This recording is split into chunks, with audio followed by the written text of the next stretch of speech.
Is this on? Yes, it's Yeah. on. Hold on, All right. I had to do the whole.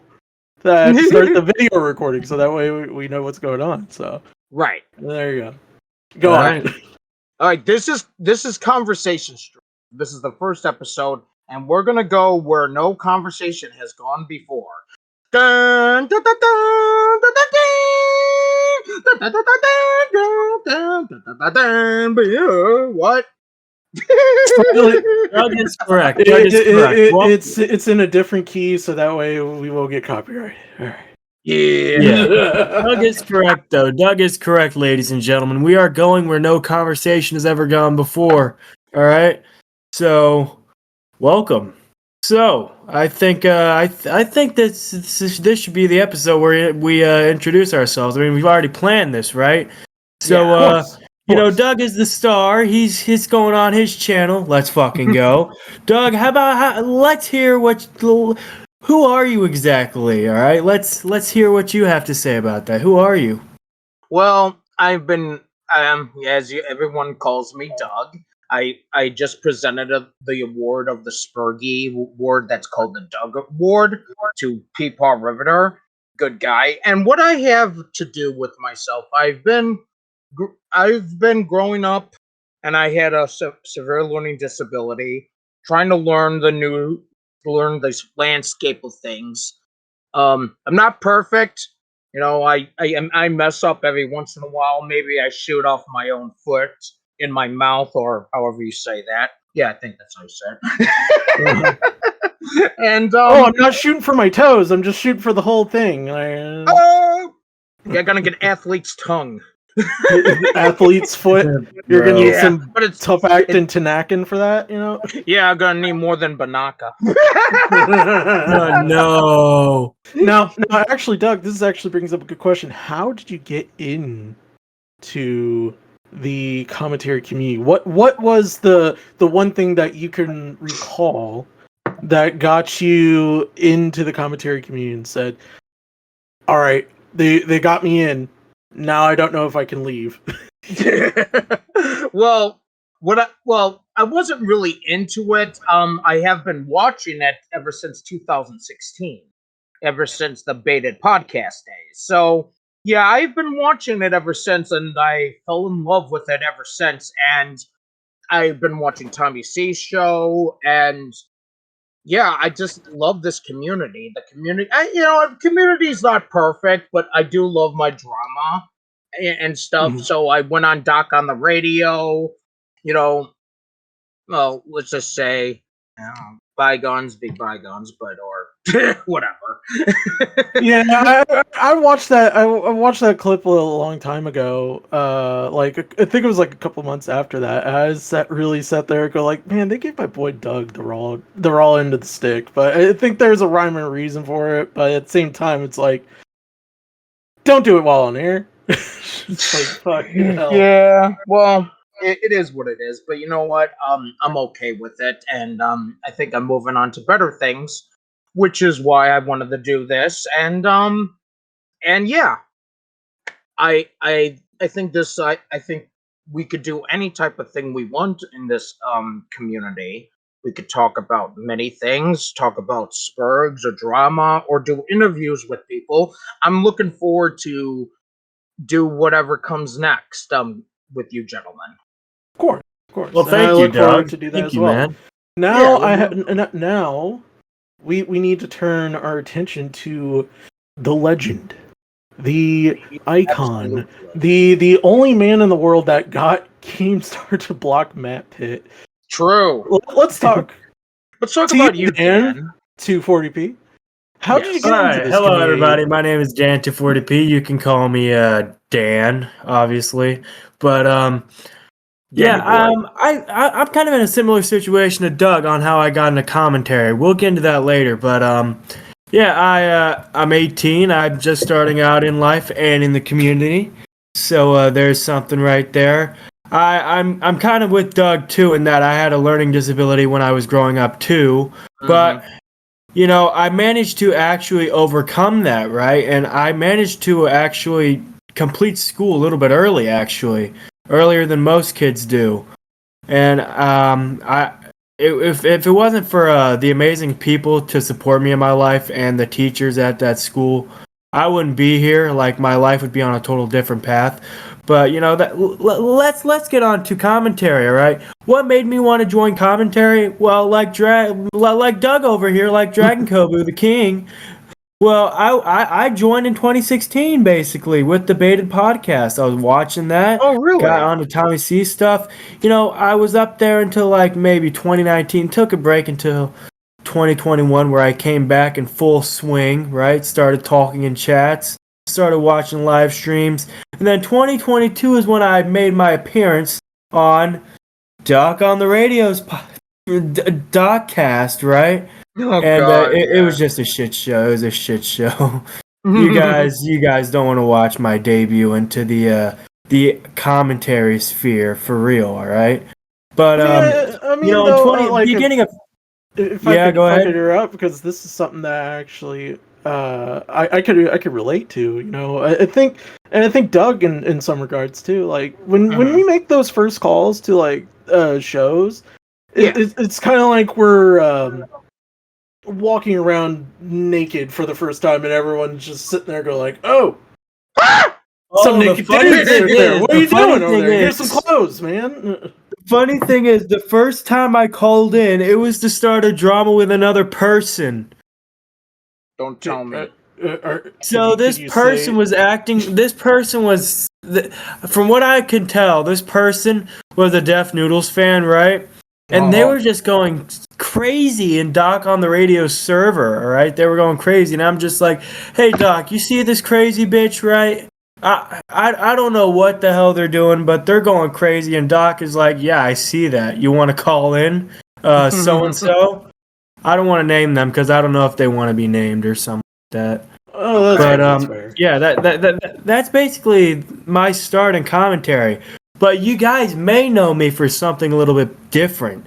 Something that is so magnificently cringe and based at the same time. All right?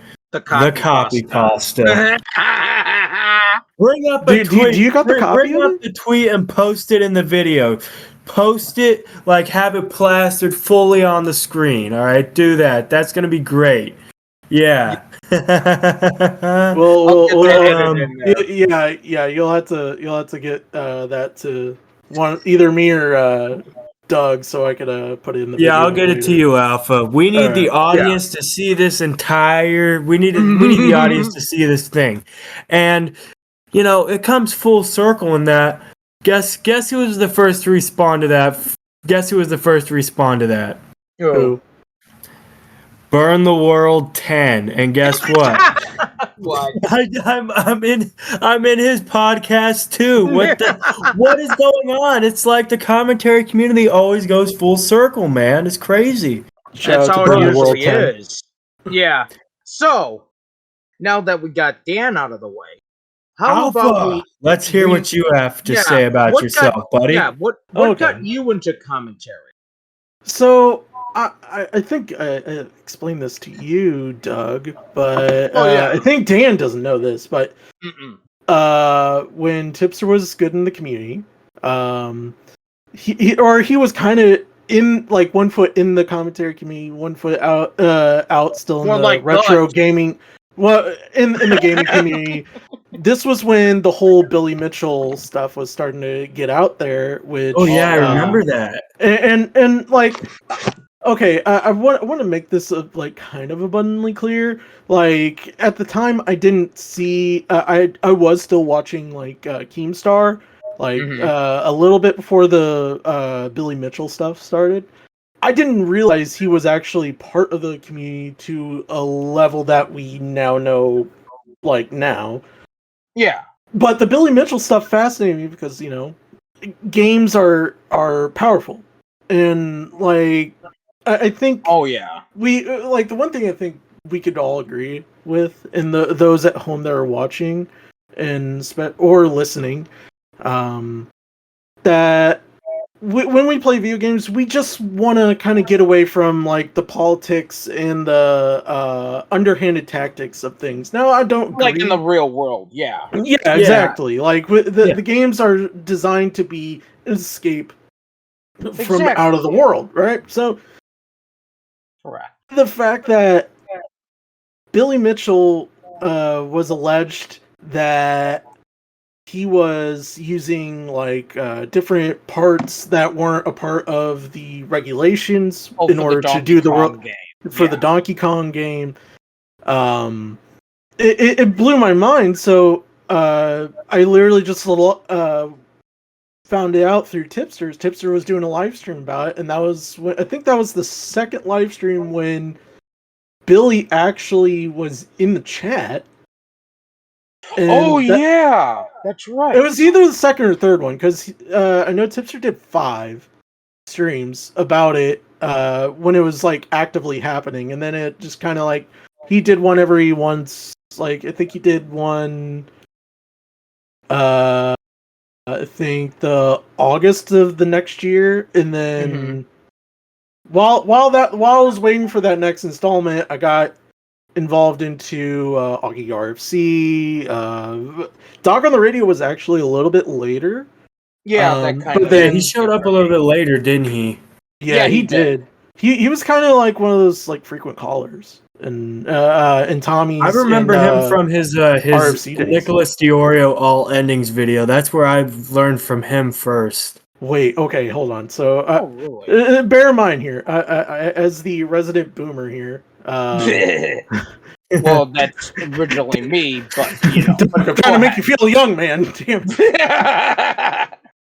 No, it's like when I only knew Doc and initially for his call-ins with Augie and Tommy C, especially for like some of the stuff about like the Onision stuff, and then like the I can't remember who's that guy that was arguing with Nicholas Diorio about I can't remember. I had to look it up. Post future me. Edit which one you were trying to reference, and I'll figure it out at the end. But like Doc was really good. Like Doc, I literally sat there and said, like, you know, I'm surprised he doesn't do a show. Not even like a couple of months later, after I think it was when they were talking about the documentaries that came out, which I remember, if I remember correctly, Edwin. As soon as Edwin's face was shown on the screen, everyone was like, "How dare you!" Just looking at Edwin, looking like, "Why the fuck are you in this? Why are you in this documentary?" And look, I might say a very controversial take here, but you know what? Money is money. Money is money. Yeah.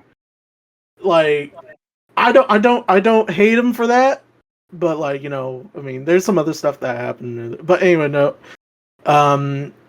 That's how I got into the commentary community and everything like that. And I remember my first call with Tommy. I was just really fucking awkward. Yeah. And then he blew me up, which a lot of people said he doesn't do that very rarely for first-time callers. So it was like kind of a badge of honor. I was like, oh, okay, cool. Yeah. And now I'm everywhere. Yeah, like Beaver said. Yes. Actually, now that actually leads me to a question to both of you, and you guys can fight amongst each other who will go first. But what so far, like not including like anything that could happen today, as of this recording, what is the most memorable drama that you can remember on the top of your head, and how that spoke to you in some way?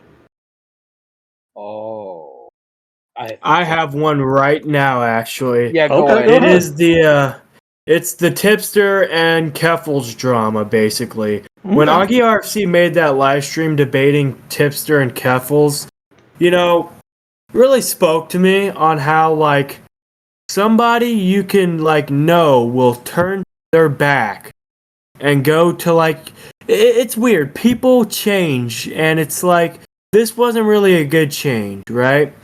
And Mhm. Augie was trying, like, from what I saw, Augie was trying his best to be good to Tipster, even though Tipster was, going switching sides. But Tipster didn't want that, I'm guessing. Like, sure, Augie was trying to convince him to come back and like that because they were friends, right? But Mhm. it really did show me that there are some people in this world that are just grifters and they will freaking ride the coattails of anybody they think might give them a better chance. And that's what I think Tipster is doing. And there will always be people who are, just, they don't want that to happen, right? But, Uh-huh. you got to learn, adapt, overcome, and let it go, man. Exactly. And he has to grow up, and that's what I said to him. And the thing I would have to think about, let's just say this, I would have to say with the whole Abby thing. Now, this is not, now don't get this wrong. I don't hate Abby or anything. I think Abby needs to not get herself involved in certain things. She needs to step back and evaluate certain situations without putting herself in there. I think she's capable of doing this type to do better things, but she cannot put herself in certain situations. That's not good for her, and that won't be healthy for her. And I think she needs to, you know, like the whole thing with Xylee, like that was a really bad thing. You can't just say, "Oh, you take Xylee's side and then you change it within that same month later." That made her look really, really bad. And Yeah. I hope, yeah, and I hope she learns from this. So I wish her a lot of luck in the future and for her future endeavors. You Yeah, know, speaking of Abby, real quick, she made my profile art and she helped me, she gave me some ideas for, yeah, videos too. I really want the best for her, right? I may talk shit sometimes, but I talk shit about everybody. Okay, everybody's not right, immune to that. I don't, like, here's what I will say. She does need to take a break for a while, right? That's what she needs to do. She needs to take a break and assess what she can do to kind of, come back and, come back and swinging and get back to the top where she was, right? yeah, exactly. And you know what? I think you could be your own worst enemy if you don't. You got to separate yourself from certain situations, and it's Yeah. not always about you. Unfortunately, it's not always about you, and I don't know if she understands that, or it's kind of hard to explain on things. You Yeah, can't make them. sorry to cut you off, but here's Yeah, what I go ahead. think. I don't think she even knows she's doing it because I've done that sometimes without knowing I'm actually inserting myself into a situation. I've Yeah, done that it does happen. sometimes, right? Yeah, it does happen. I'm not Yeah. I'm not blaming her on that, but I think there's that line you have to, like, okay, look at what you're doing. See what you're doing, and then you like, oh, why did I turn this about me? And then you realize I did make it about I shouldn't have done that. I'm better So than this. Yeah, so go ahead, Alpha. if I could just make a point here. See, human beings are naturally nosy, right? Oh yes. Like that's a Beavers quote because that is definitely something that I never thought about. Hey 'Cause Beavers! we're I'm the dumb. see, sometimes he says something that I actually can use. Uh, but we're naturally nosy to a certain degree. So when we have people that are gonna sit there and go like, "All right, I'm gonna push the boundary. Let's see how far that goes." Now, sometimes that might not end well for anyone. No, not always. Um, but it might also help them too in the growing span of Right. climbing up the corporate ladder, or in this case, the YouTube ladder, so to speak. Yeah. And I don't think she's intentionally, in terms of the whole Xylee thing, no, doing that. yeah, But I think it's still just something that it's kind of like someone needs to sit there and go like, "Hey, gotta you're not being self-aware about this." right. And here's the thing: I'm not trying to diss this towards Abby or say I don't like her or I hate her. I want her to get better. I want her to do great things I did because too. Like we had a yeah. podcast with her. Remember that, Of Doug? course, yeah. And Yeah. I mean, I helped her. I was on her side when the whole shit stuff, when a lot of the shits were going towards her with with Flavio and that whole situation. Because because you know what, that kid lied about his age, and then he wants to say, but you could tell that I'm a kid. No, no one can tell you if you're a fucking kid. It doesn't matter how the way you sound with your voice. Are you stupid? Nobody could tell, because nowadays anybody could sound young. Yeah. Oh, yeah. Possible. Yeah. But that, but my thing is that you see. See, yeah, my but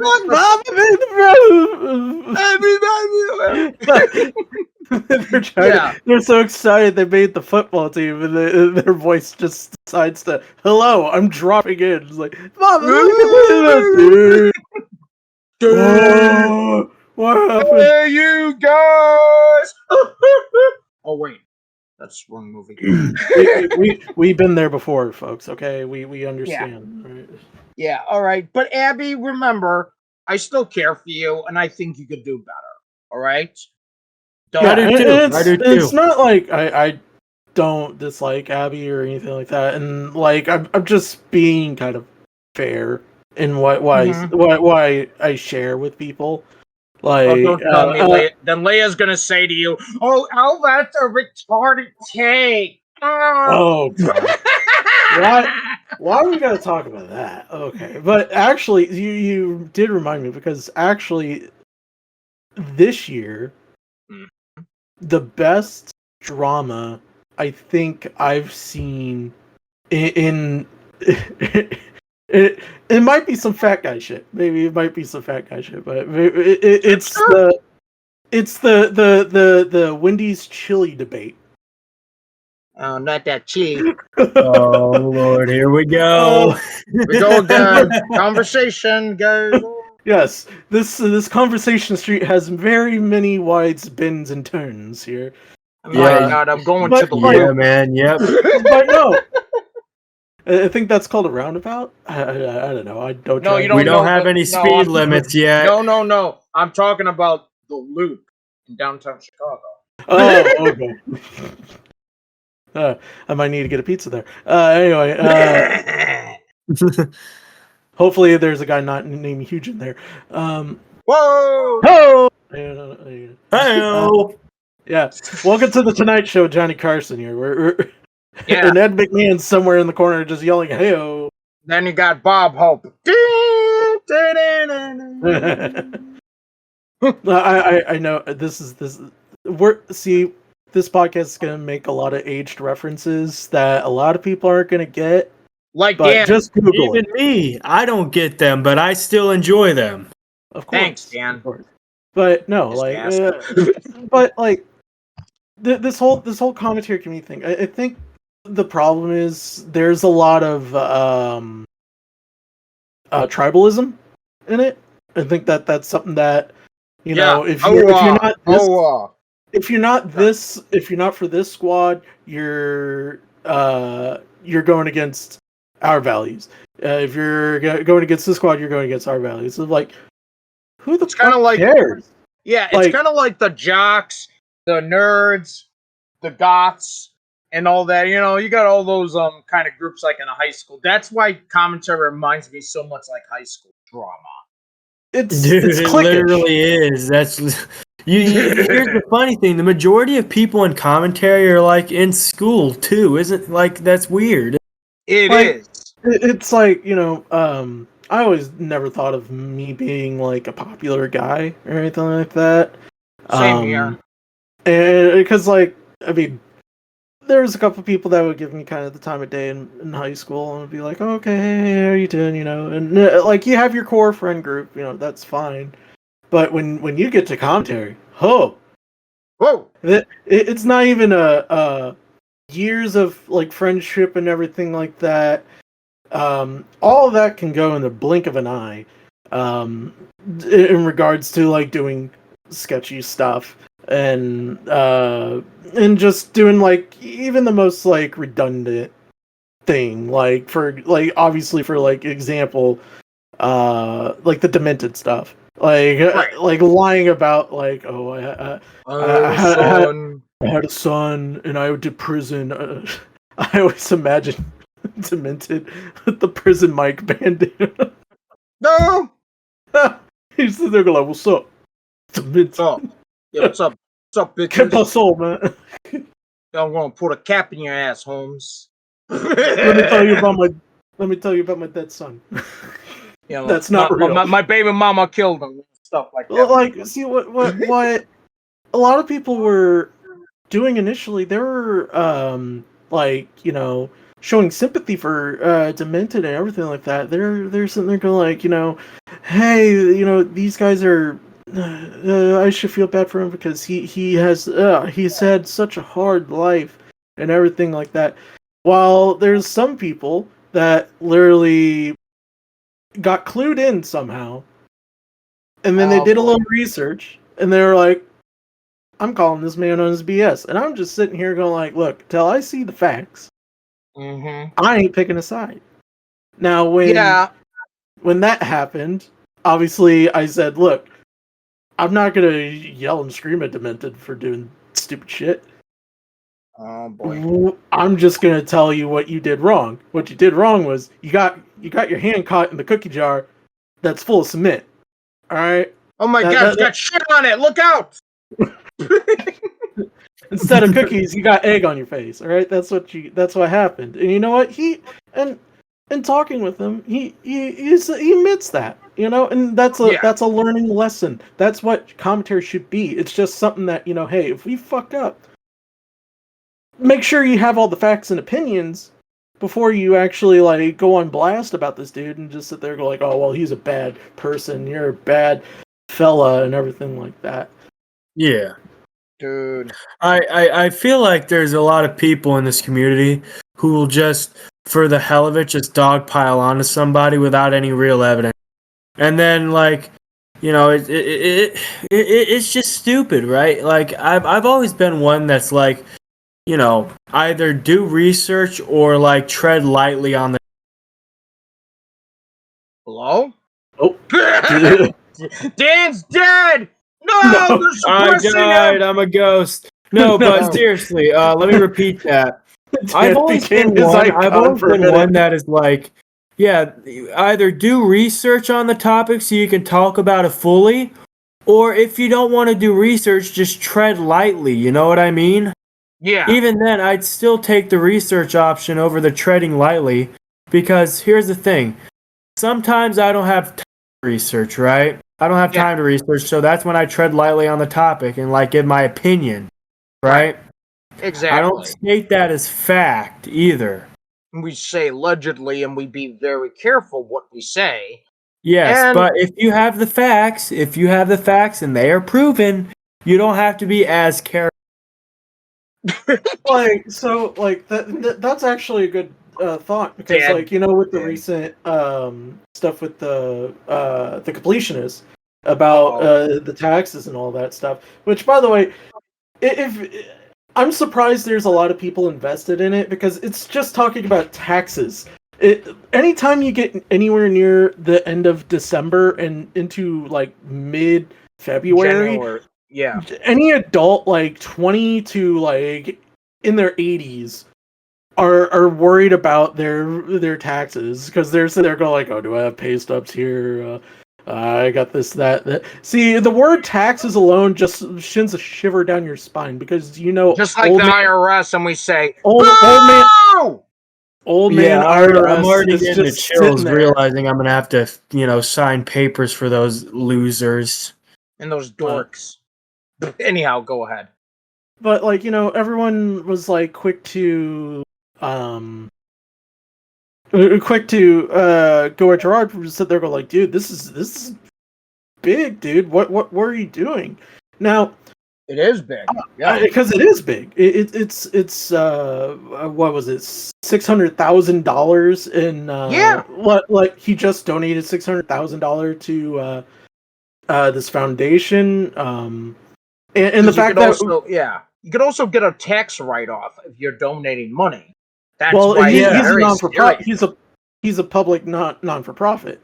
Oh, Anyway, yeah. funny. But like a lot of people were sitting there going like, well, he should be giving that money away immediately because I mean that's Yes. what most foundations do. Right. Yeah. And I could completely understand and I get it, but what I always try to do is if I'm gonna do a charity event, like say for example, we do something that's sort of similar to Indie Land.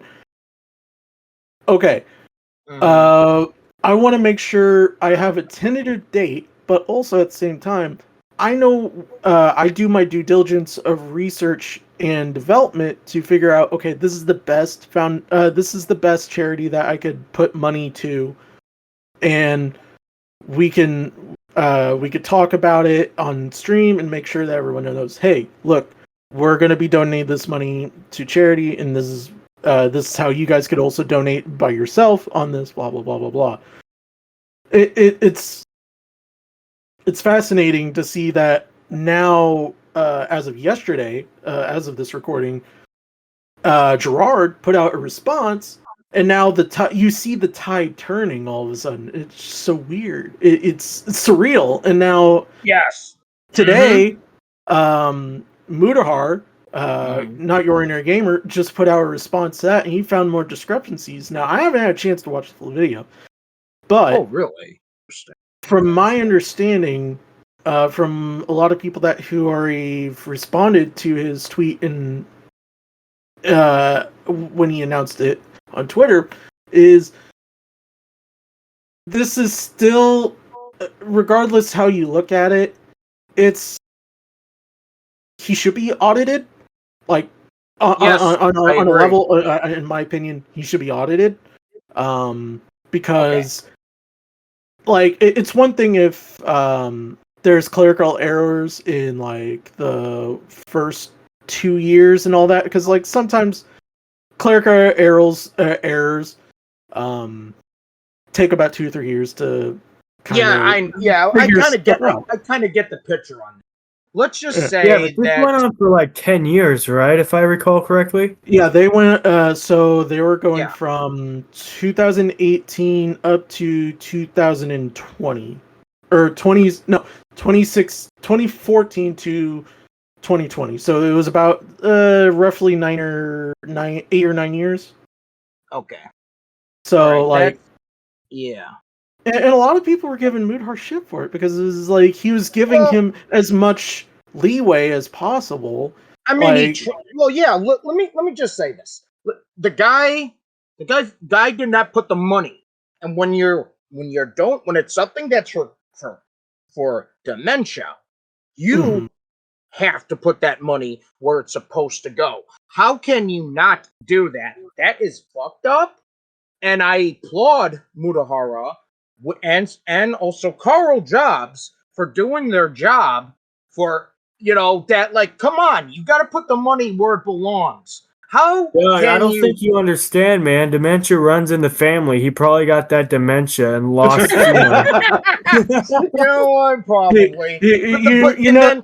You remember the ending of 50 First Dates with Adam Sandler and Drew Barrymore, where No. they're in the boat and it's spoilers, Doug. I apologize.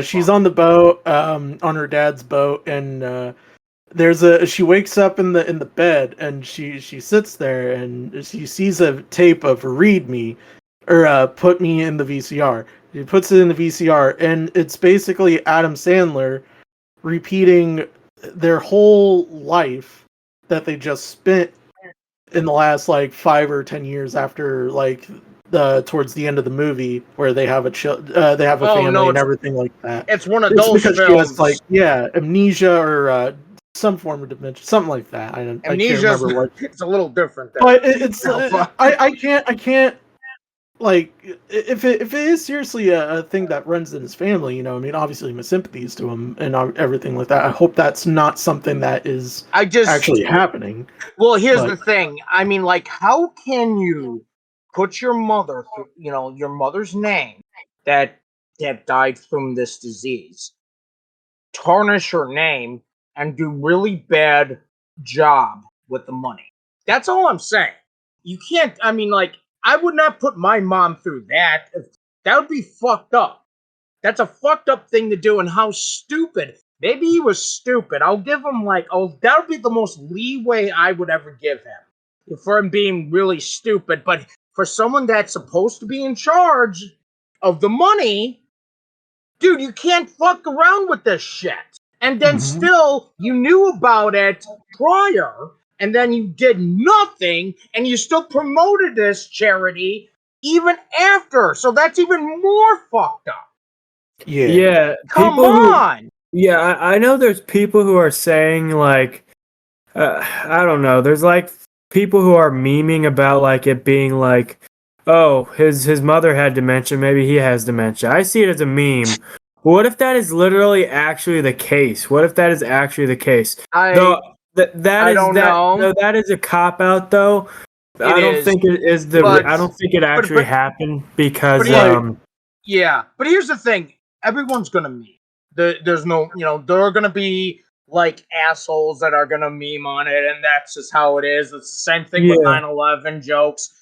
I was more talking about they were memeing on him, saying he might have dementia too if he forgot to donate that shit. I know what you're saying. Yeah. Now, I just want to point out, like, let's talk. Let's kind of bring this into a broader perspective for a minute, because you got someone like Mudahar, who is a semi-big YouTuber. Yes. And Carl Jobs, who is a semi-big YouTuber. And then you got someone like the Completionist, who's been on YouTube for almost 10, 15, almost the whole time it's been around, almost since they done like 10-minute videos. Like he's an OG of the Let's Play and like gaming review arena, so to speak. So like you have a lot of people that are nostalgic for him and everything like that, and they're gonna defend him die-heartedly. It's like the people with the Game Grumps. With Ninja Ross when he got in that whole situation with his ex-wife. Like I felt bad for him, but and I rightfully actually celebrated him, because what Holly did was pretty messed up. And also, to be fair, because we have to kind of talk about this in hand, she was cheating with a coworker of his, a close friend of his, in Jirard, and now those two are married. They have an open relationship, and it's just like, I mean, I'm not gonna say sorry, not sorry. I'm not gonna sit here and say sorry, not sorry without actually meaning it when I say she picked the wrong guy. Yes, she picked the wrong guy. Yeah, and it's funny that you mentioned Jirard, because this asshole was trying to go after Mudahara. Muda. This motherfucker telling him about not doing. This motherfucker got labeled as giving nudity to children. So how dare this dumbass fucking go and tell this to Muda and Carl to not do enough research, and this motherfucker couldn't even do that. Fuck you, bro, Jirard. I mean, he did. So okay, so I will say this.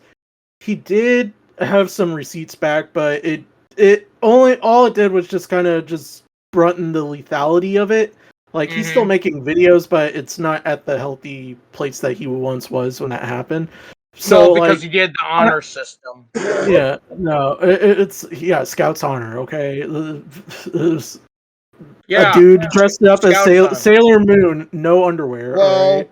to be fair, it's Sailor Mercury, but Don't you disrespect Sailor Mercury like that, okay? She is like the second most loved person in that whole group. And she's right? closer to the sun, damn it!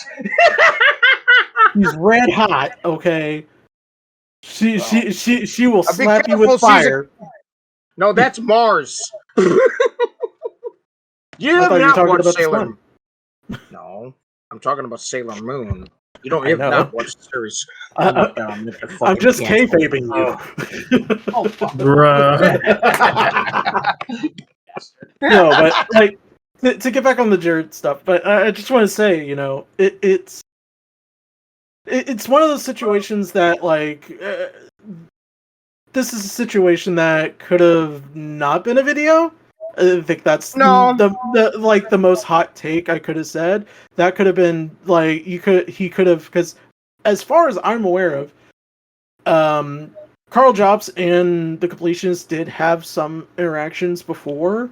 And mostly positive, I think. I think they were talking about like the Donkey Kong stuff and everything, like arcades, Completionists and everything like that stuff. I had to double check my notes for that, but like, you know, I didn't think someone as like I didn't think Mudahar was very harsh in his assessment. I mean, I could say he was very fair. Very yeah, fair. he was very fair. But I could also say with some clarity, because I do believe that Carl does have a tendency to kind of go for the jugular a little too quickly. He's Australian. Because, like, forgive him. Look, man, those spiders are about as tall as him. He can't True. escape it. That's why he's an absolute legend. What is up, you absolute legends? Legends. Anyhow, Anyhow, the but, point like, you know, is, yeah.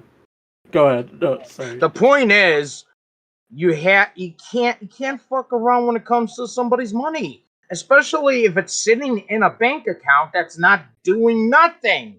Come on, Exactly. Like that. Either give the money to the charity that you promised, or give the money back. That's all.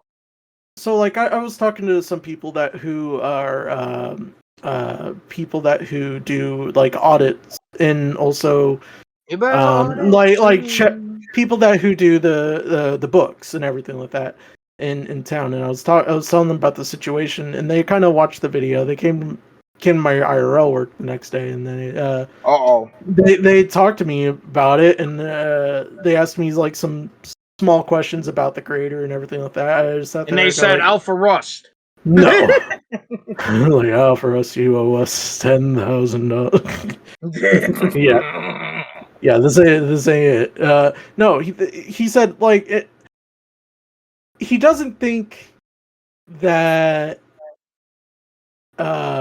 he doesn't think in good conscience in some regards of financial decisions. Jirard was in charge of that money or anything like that, or he did not know where that money was, if that money was stacking.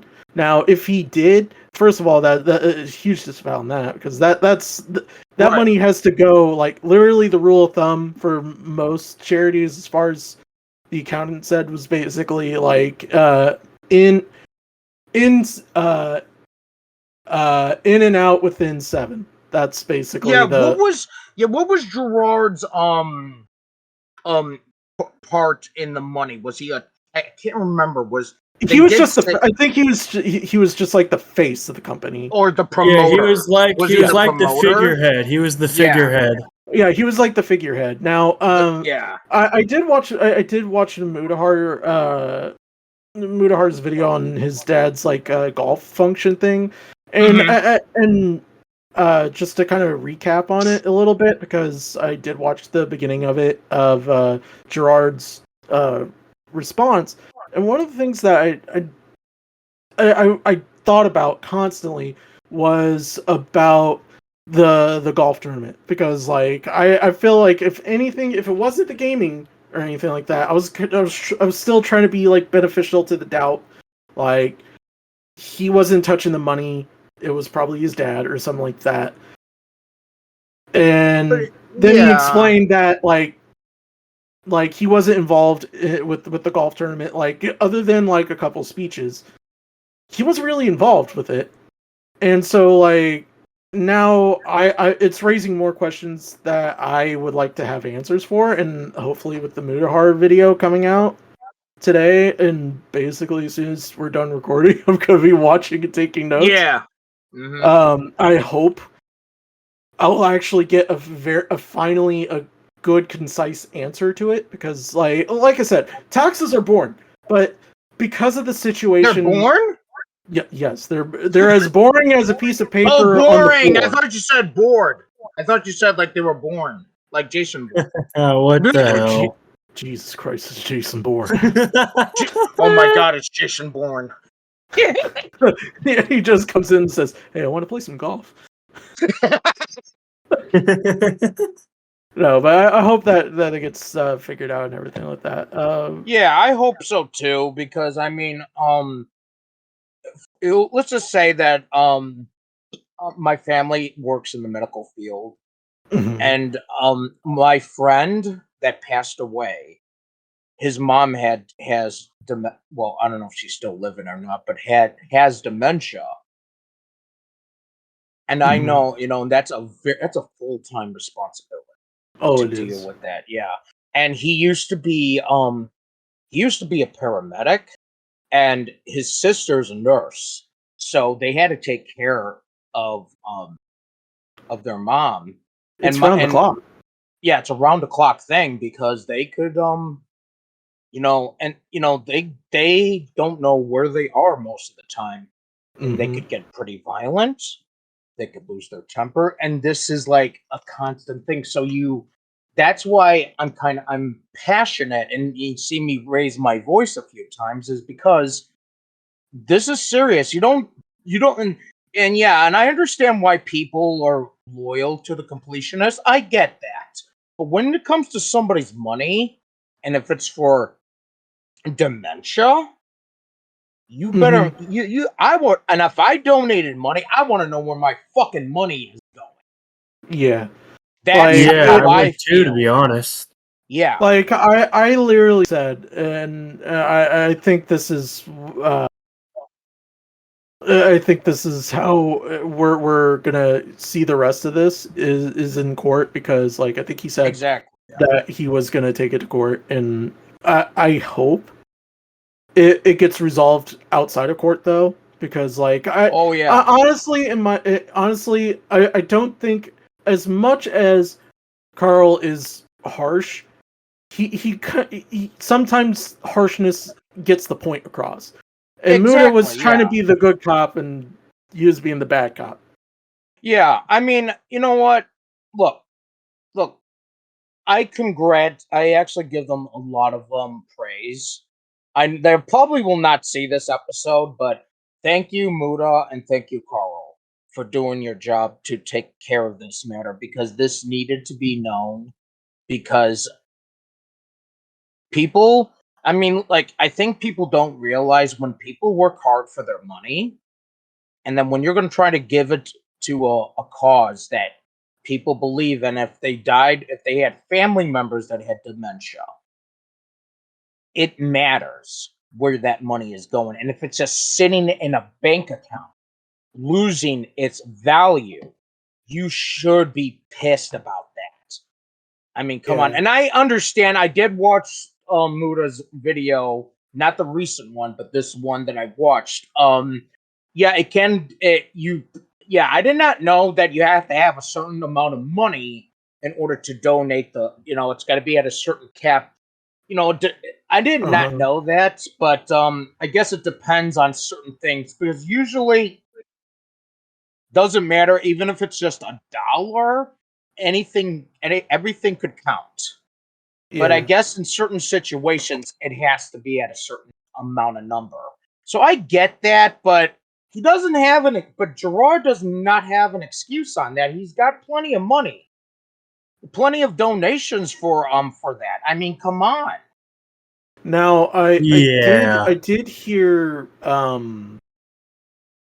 something that he is as far as this year, because he did another Indie Land this year. This after this Indie Land, because I think they did do it as a charitable arm still. After this year, he is discontinuing it as a charitable arm, but he hasn't said anything about the golf tournament. I wonder why. Now, and here's the thing: like, I as someone who always does a thing in March where I just shave off my beard, and the only thing I have is a mustache, and oh no, $1 a day, and keeps the general away. Is that how it goes? Well, maybe, yeah, but no, I put in $1 a day, and then everyone matches me for that dollar that I explain that to them. Is that $1 a hair? No, for each whisker. For each whisker, yes. Yeah. So no, like, and some people do, and then I'll go take whatever change I have and take it to like a bank on my off day, and then I'll deposit it to donate the money to go put it into. And then I donated to St. Baldrick's. Like this year, what I did was I actually had people cash at me their thing, and I had about, I think it was $100 for it, which was kind of cool. Usually it's about $20, and I always match it, So I did $200. I donated to Susan G. Not the Susan G. Connor's Cure, which helps sick kids and everything like that, which is really cool. That's nice. That's really nice. It's really cool. At least it's not Connor. Connor. Augie's Connor. Yeah, get off the cross, Connor. We need the wood. Go ahead. What did he die on the cross for this time? Well, you know what he died for? CP is bad. Well, I mean, that's a Captain Obvious statement. Shout out to Tommy C for that one. I loved it. Yeah, that's fucking funny. Oh, I wonder if Tyrone's celebrating Christmas with his girl. Shout out to Tyrone's girlfriend. No, Connor. It's like with the whole bit with Tommy. Oh right, I forgot. Yeah, Tyrone, don't wake up Connor. Stop, Tyrone. You're gonna wake him up. Like, okay, wake him up. You want to know the bit about that though? Is I kept playing that sound bit in my head for like days on end. So I kept kind of repeating it in VCs, and then of all people that I didn't think voiced that, Liana comes in and she goes, "Oh, you're admiring my voice work?" I was just like, "Huh? Excuse me? What the fuck? That was you? That was not. Wait, I thought that was. Was it Liana? No, that was Technicals. You don't know? I don't know. I apologize. Could actually do that. Oh my god, she trolled you. I forgot. Hard. I Talk forgot. About gaslighting. And the gaslighting has come full fucking circle. No way. It wasn't Matt this time. No. It wasn't Matt. That's it. At this rate, I'm making so much atrocities. I'm gonna have to make an apology to the whole country of Australia. I made a lapse in serious judgment. I am Alpha Russ. I am sorry, Matt Pitt. My judgment. For accusing you of gaslighting Jessica Pizzle. She led me astray, and she's the one that made me apologize to Slim. And I should not negotiate with terrorists. Okay. I don't negotiate with no terrorists. By the way, what I'm gonna do is I'm probably gonna mute that dude's name just to make it the running gag. He's Voldemort. Yeah, Max Voldemort? No, he's the other person you met. No. No, okay, first of all, I just want to point this out. Even if Matt was Voldemort, you know what he would do? Use that magic for? Not to kill Harry Potter, just to grow another fucking leg. Okay. True. And it would be cocked and loaded. It would be a shotgun leg. Yeah, shotgun leg. Let's go. Anyhow. Wait, did you hear the shotgun? He sits there and goes, "Well, hello, nurse." Oh! There was a movie called Wrongfully Accused, and there was a it's a parody of the Harrison Ford film that he was the Fugitive. Okay, so there's a part in the movie called Legs Are Us. So I'm like thinking that's what Matt needs. He needs a shotgun leg or something. What there wasn't there a movie? There was another movie that was like a double feature. Like I think I wouldn't consider You mean slasher. Barbenheimer? No. That's the whole marathon. That's a Lord of the Rings marathon. Oh my goodness. True. No, there was a movie that came out that was made by Quentin Tarantino. It was a double feature show. One of the shows was called Bulletproof, and the other one had I can't remember her last name, but her first name is Michelle. And then there's Obama? No, no, but it had Machete in it. And the Machete. Yeah, the Machete. Yeah. But no, there's this woman who has no leg. So got her. I think got her leg like cut off in a like an accident. So what she did was she made her stub, and then she stuck a belt guided machine gun on her leg. What? Oh yeah, I know what you're talking about. Yes, I do. I remember that film now. I didn't see it, but I know it. Yeah, I was like, oh, it's so good. Plus, if anyone, by the way, and I recommend this, guys, listen to the whole soundtrack of both of those movies. The soundtracks are amazing. Quentin Tarantino is one of the best. Like, I like to call them soundtrack directors. Like, there's only a few that who can do that. Obviously, Steven Spielberg. He does very well. Anytime that he does anything with John Williams, who did the score for Star Wars, anything like that, amazing. Obviously, Quentin Tarantino. Another one that remember Dust Till Dawn. Pussy! Pussy! I'm gonna get demonetized. I don't know. Demonetized, brother. Anyway. But anyhow, I think we should wrap this up. Any last words, gentlemen? Well, I just wanted to say, this is the first episode of the Conversation Street podcast. This has been Dan240p, Alpha Russ, and Dragon Kobu, otherwise Doug. And I am cutting out, so I will let Alpha Russ finish this. Yes. All right, ladies and gentlemen, we are getting into the car that we just had a conversation in, and we're driving all the way out of Conversation Street. This has been the Conversation Street podcast. Have a good evening. And also, this is Dragon Kobu, known as Doug. Oh, try to remember. Sorry, Doug! No! Try to remember to keep your cocaine dry and read my stuff in the funny toilet paper. Have a good one.